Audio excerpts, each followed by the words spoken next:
Today I want to show you my homemade General Electric fake fan. So it's not actually a real GE fan. It has no labeling, but I tried to make it like an old-fashioned fan in the 1980s fan. So here's there's no motor in it. It's just for show basically. So before I show you this one, I just want to show you my test model. Here, I made a smaller version before I actually made the bigger version, just to kind of see how it would turn out. The smaller version doesn't really work as good as the bigger guy. But here's the small mock-up here. It kind of falls apart every time. It doesn't really work that good.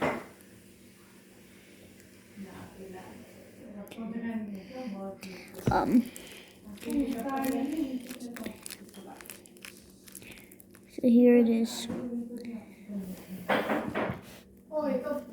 Alright, so here's the tiny fan. So the features include, there's the back. It has the actual fan pillar here, where the motor would actually rest on it. Has the base, the pillar, in here. This I actually made. Don't talk, please. This I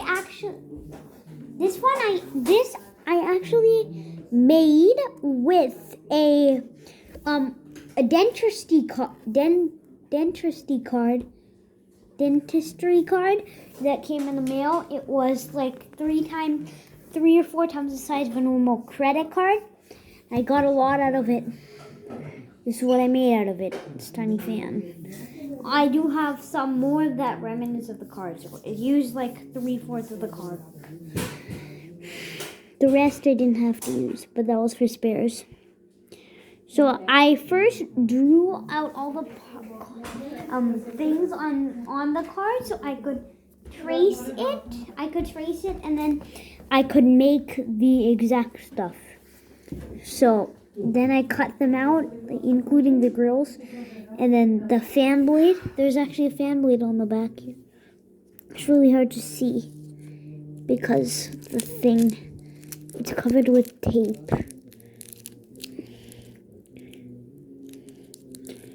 But if you can see, just took that off for a second.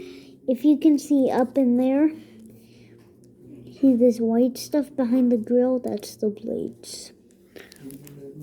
So yeah, that's my failed test model here. I've water tested them to see if they can survive water, and they sure can. Well, they're kind of a little bit more flimsy now, but they work just fine. So, moving back to the bigger fan here. I did not trace anything because I didn't have to. So the water hasn't really torn it up in that much of a way. Everything is still intact. This just came a little loose. But it sits just fine on the table.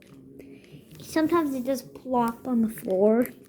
You can just put it back up by itself and then it will stay. So yeah, this is just a scaled up version of the tiny one.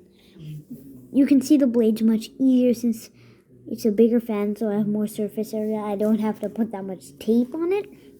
So you can really easily see those blades. So one of them is really hidden. Okay, so as you guys can see, there is one blade over here. Up. There's one blade down there. All the way down there. It's really hard to see on camera. This one here. This one here at the bottom. Let's see. As you can see. Wait a second. Let me just remove the motor mount for a second. Okay, I just removed the blade. You can see it here, so. There's number 1. There's number 2, number 3, number 4. This is actually the back side here. And on the other side, you can see the other side of the blades with the grill here. So anyways, let me put this back how it was. Move on. So yep, that is my tiny fans. So how I made these fans, actually I already told you. These fans are really cool. They're made from some cardboard and card seats. They are really cool. They don't have a motor, but they look cool on display. They're tamper resistant and waterproof. They have 4 blades each, and they look really cool. The grill is made out of 4 pieces of cardboard.